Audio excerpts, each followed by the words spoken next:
So last night, Bungie delivered us one hell of an information facial, and I am actually really happy with this. They're addressing in-game, they're talking about things. Many of them are still very vague, but with Bungie, who has been very secretive, very withholding up to this point, announcing them means they are at least to the point where they are confident in knowing they can't backpedal.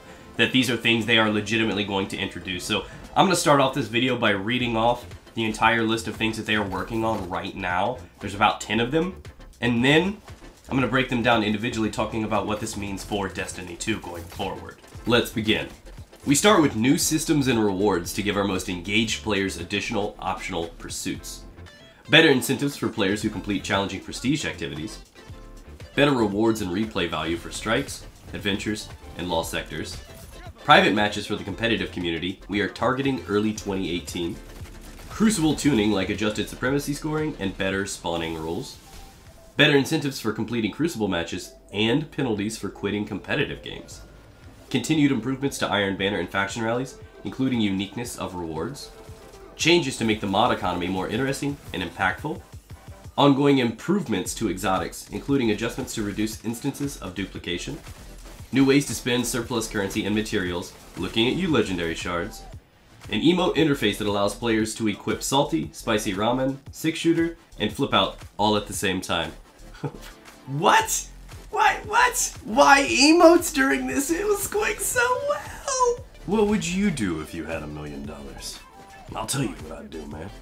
4 emotes at the same time, man. Everything was going so great, and then you bring in other ways that you earn money. This is just such a turnoff for me. Like, everything was building up, right? I was just about to climax, and you threw up all over my dick right there. That was terrible. Anyways, that was my only issue with this. Let's start breaking this down. You need to pay attention to how they word things, what they say, and analyze this as best as possible.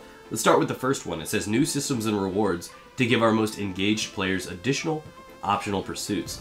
This is their way of targeting the more dedicated players, the people that put in 1,000, 2,000 hours into Destiny 1.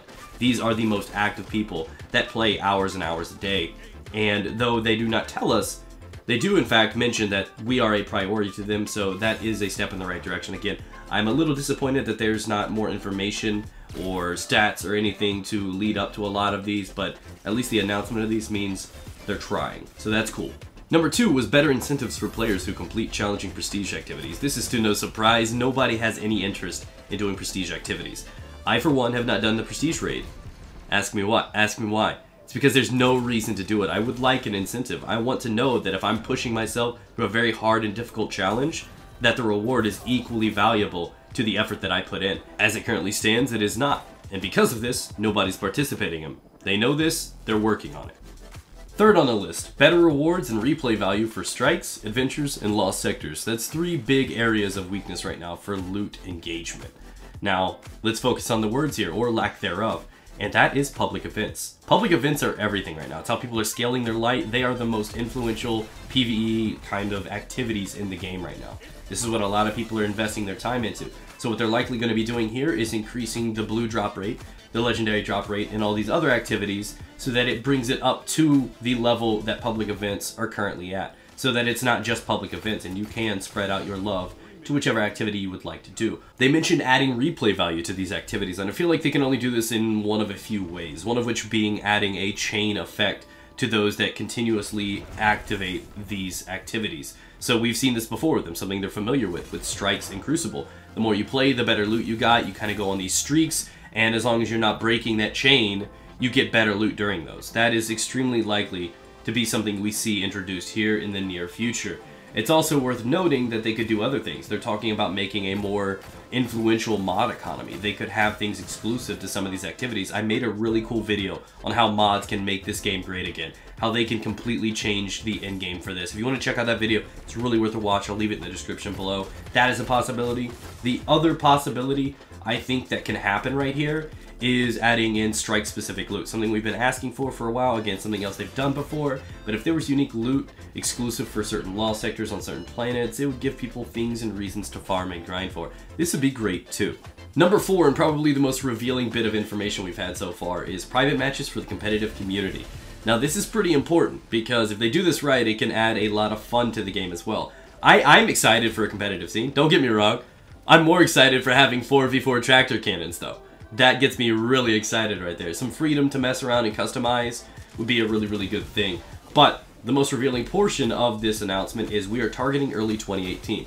This has not been applied to any other statement in this, which means this is most likely the last thing they're going to implement out of all this list. And if they're targeting early 2018, it means almost everything else that they have listed in this will likely happen before the end of this year or very early on in 2018. We're talking first month or two. Again, speculation, but it makes sense to me. Their next announcement is a pretty influential one. Better spawning rules for Crucible. This is huge. If you do not know, this is probably the biggest problem hurting Crucible right now. The spawns are extremely unpredictable.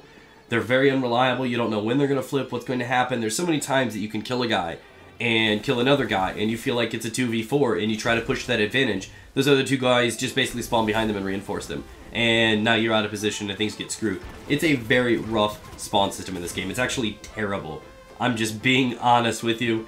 This is something, if they fix, they get it right, it's going to help the Crucible experience better than any other change they can make. They also address the penalties for quitting competitive games. I'm actually pro for this. I don't care about people quitting in quick play. It happens a lot. It's annoying. Hopefully the incentives they're implementing for Crucible kind of deters that action. But the competitive games need to be taken serious. This just can't be something you can abandon just because somebody last hoped you to death. You need to sit in there, learn from it, become a better player, and just support the team. This I support. I hope it's an extreme penalty for this action.